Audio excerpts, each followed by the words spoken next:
Anda masih di Ekonomik with Ruli Kurniawan, di mana Komisi Pemberantasan Korupsi masih terus mendalami dugaan aliran dana korupsi dari kasus dugaan suap pengurangan pajak yang dilakukan oleh PT Wanatiara Persada atau PTWP terhadap oknum pegawai di lingkungan Direktorat Jenderal Pajak Kementerian Keuangan. KPK telah menyita sejumlah dokumen, barang bukti elektronik, serta sejumlah uang tunai setelah sebelumnya menggeledah kantor pusat Ditjen Pajak. KPK melalui juru bicara Budi Prasetyo pada Rabu menyebut masih dilakukan pendalaman terhadap aliran dana korupsi dan nominal yang diterima pelaku. Hingga saat ini KPK melalui operasi tangkap tangan telah menetapkan 5 tersangka. Di antaranya adalah sejumlah pejabat KPP Madya Jakarta Utara dan staf PT WP. Penyidik tentu mendalami terkait dengan proses dan mekanisme penilaian dan pemeriksaan PBB, di mana dalam mekanismenya juga melibatkan kantor pusat Ditjen Pajak untuk menentukan sebuah tarif, sehingga penyidik ingin mendalami tahapan-tahapan dan mekanismenya seperti apa. Selain itu juga diduga ada aliran uang dari pihak tersangka kepada pihak-pihak di Ditjen Pajak Pusat, sehingga ini juga masih akan terus ditelusuri kepada siapa saja, nominalnya berapa. Pejabat Direktorat Jenderal Pajak kembali terjerat korupsi. KPK menetapkan Kepala KPP Madya Jakarta Utara Dwi Budi Iswahyu sebagai tersangka dalam OTT dugaan suap pengurangan nilai pajak bersama 4 orang lainnya. Kasus ini kembali mengingatkan publik pada 5 skandal perpajakan besar di Indonesia dan berikut datanya. Di mana yang pertama ada dana Widyatmika, di mana Kejaksaan Agung menahan dana pada Maret tahun 2012 atas dugaan penerimaan gratifikasi senilai 2,5 miliar rupiah atas kepengurusan utang pajak PT Mutiara Virgo. Dana juga didakwa melakukan pemerasan dan pencucian uang. Selanjutnya, kasus pajak dealer Jaguar Bentley. Dalam kasus ini KPK menahan 4 pegawai pajak yang terlibat dalam kasus pajak PT Wahana Auto Eka Marga pada Oktober tahun 2019. Keempat pegawai pajak itu adalah Yul Dirga, Kepala Kantor Pelayanan Pajak Penanaman Modal Asing 3 Kanwil Jakarta Khusus, Hadi Sutrisno, Supervisor Tim Pemeriksa Pajak PT WAE di Kantor Pelayanan Pajak Penanaman Modal Asing 3, dan Jumar dan M. Naim Fahmi, Ketua dan Anggota Tim Pemeriksa Pajak PT WAE.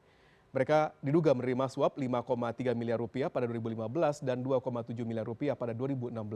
Ketiganya adalah Angin Prayitno, mantan Direktur Pemeriksaan dan Penagihan pada Direktorat Jenderal Pajak tahun 2016 hingga 2019 yang menjadi tersangka usai dinyatakan terlibat tindak pidana korupsi penerimaan hadiah atau janji terkait dengan pemeriksaan perpajakan tahun 2016 hingga 2017. Angin diduga menerima suap dan gratifikasi senilai 50 miliar rupiah dari 3 perusahaan. Kemudian ada juga kasus korupsi Gayus Tambunan yang mencuat pada 2009. Gayus yang saat itu pangkatnya golongan 3A memiliki kekayaan sekitar 100 miliar rupiah, padahal gajinya hanya 12,1 juta rupiah per bulan. Gayus dibantu rekannya melakukan praktek maklar, yakni memanipulasi laporan keuangan perusahaan agar pembayaran pajaknya lebih kecil. Terakhir, Rafael Alun Trisambodo yang sempat menghebohkan publik karena bermula dari pamer gaya hidup dan penganiayaan Mario Dendi. KPK dan PPATK menemukan adanya dugaan tindak pidana pencucian uang. Terdapat transaksi 500 miliar rupiah dari 40 rekening terkait dengan Rafael. Dan penerimaan pajak menjadi tulang punggung APBN, namun sepanjang 2025 lajunya melambat saat kebutuhan belanja negara justru meningkat. Di tengah reformasi yang diklaim terus berjalan, publik kembali dikejutkan dengan kasus OTT di sektor pajak. Sementara target pajak 2026 dipatok tetap tinggi. Malam ini kita mengelaborasi terkait bagaimana kinerja sektor pajak dan integritas aparatnya dan seberapa realistis negara mengandalkan pajak sebagai mesin utama pembiayaan ke depan. Kita bahas bersama narasumber yang sudah hadir di studio malam ini. Yang pertama, Deputi Direktur Center for Indonesian Taxation Analysis atau SITA, Ruben Huta Barat. Terima kasih Pak Ruben. Terima kasih. Thank you for coming. Dan juga pastinya tetap bersama dengan analis senior Indonesian Strategic and Economic Action Institution, Roni Pesasmita. Mas Roni, thank you. Masih di dialog kita yang bahas pajak ini. Mungkin saya ke Pak Ruben terlebih dahulu. Pak Ruben, kalau kita melihat saat ini kondisi di Direktorat Pajak sangat menjadi bola panas saat ini gitu. Kalau kita melihat kondisi saat ini, kebocoran penerimaan pajak itu paling besar terjadi seperti apa sebenarnya? Kalau dilihat dari historis penerimaan pajak ke belakang ya, kalau dilihat kemungkinan potensi yang paling besar adalah dari PPh non karyawan ya. PPh non karyawan. Iya, Oke. PPh karyawan kan PPh pasal 21. Itu kalau itu sangat sulit untuk dihindari. Oke. Karena berapapun gaji yang dibayar oleh pemberi kerja akan dipotong dan mudah untuk melakukan monitoringnya. Iya. Yang mudah melakukan penghindaran maupun penggelapan adalah yang relatif mudah adalah pajak penghasilan atas badan maupun orang pribadi. Karena banyak sekali celah-celah yang bisa dimanfaatkan oleh wajib pajak untuk melakukan penghindaran pajak yang tersedia memanfaatkan dalam hal ini loophole yang ada di peraturan. Itu yang sifatnya tax avoidance, maupun juga dengan cara kasar atau yang disebut dengan tax evasion. Sehingga memang sampai saat ini saya rasa pemerintah juga sudah menyadari bahwa mengcapture potensi PPh itu relatif sulit dibanding PPN. Makanya kan sejak Bu Sri Mulyani kan trennya sudah bagaimana pemerintah meningkatkan PPN, tarif PPN ditingkatkan. Itu tidak bisa lepas dari kesadaran akan makin sulitnya untuk menggali potensi pajak karena banyak ruang-ruang untuk melakukan tax avoidance maupun tax evasion ya. Baik. Ada loophole di sana, tax di sana. Mas Roni, Anda melihatnya gimana nih kondisi tersebut? Apakah memang sudah laten terjadi di Indonesia menurut pengamatan para ekonom saat ini gitu atau seperti apa? Ya memang banyak loophole-nya, Mas. Ya, sebenarnya sih pertumbuhan penerimaan pajak kita tahun ini sama tahun kemarin itu tidak menggambarkan pertumbuhan ekonomi sebenarnya. Seperti kata Mas tadi itu bahwa tahun kemarin, tahun sebelumnya kita 5% kok pajaknya lebih tinggi gitu loh. Sekarang karena kita banyak mengobral juga, banyak terjadi moral hazard di lapangan juga gitu loh. Ditambah lagi saya nggak tahu internal auditnya seperti apa, Mas lebih tahu gitu loh. Lebih internal audit setahu saya itu lebih banyak berbasiskan sampling kalau nggak salah saya di perpajakan itu. Sementara kalau di negara-negara maju itu biasanya pakainya behavior risk profiling ya. Jadi dikit-dikit orang ini pangkatnya A tapi mobilnya kok nggak sesuai dengan pangkatnya gitu. Ini profilingnya cepat. Jadi cepat dideteksi. Di Indonesia kan nggak ada masalah. Yang penting kerja pajak, kalau dia kerja di kantor pajak dia kaya, orang maklum lah gitu loh. Nggak ada deteksi sosialnya, nggak ada deteksi organisasionalnya juga gitu. Jadi nggak ada behavior risk profilingnya. Cuma berdasarkan sampling, semuanya berjalan gitu. Sementara loophole-nya banyak. Kalau kata Mas tadi itu kan secara umum dibilang PPh corporate ya, pajak badan gitu. Bank Dunia juga menyatakan faktor utamanya adalah tax evasion, tax avoidance. Pokoknya orang menghindari pajak lah gitu. Artinya di Indonesia itu sebenarnya ekonominya nggak begitu bagus-bagus amat. Kalau tax avoidance atau tax evasion terjadi di level sektor informal, kita maklum loh gitu loh. Karena mereka sektor informal dan kita menganggap sektor informal itu belum belum terlalu mapan lah. UMKM juga kita masih memaafkan walaupun orangnya kaya, tapi karena dia mengatakan UMKM kita maafkan gitu. Tapi kalau tax avoidance dan tax evasion terjadi di sektor korporat, ini loophole-nya gitu. Selama ini semua kasus yang disebutkan tadi itu kan hubungannya sama korporat, nggak ada hubungannya sama biasa sama orang kaya dan sebagainya gitu loh. Dan ini tuh biasanya terlibat ada konsultan pajak di situ, biasanya swasta kan, Pak ahlinya ada birokrat internal di Dirjen Pajaknya sendiri yang melakukan itu.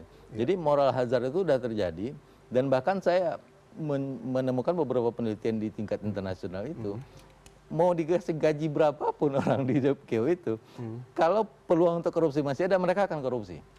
Jadi nggak ngaruh juga katanya. Baik. Itu. Sebenarnya kalau lihat dari korporasi dengan Dirjen Pajak, sekarang kan kita udah mulai digital semua nih sebenarnya Pak Ruben gitu ya.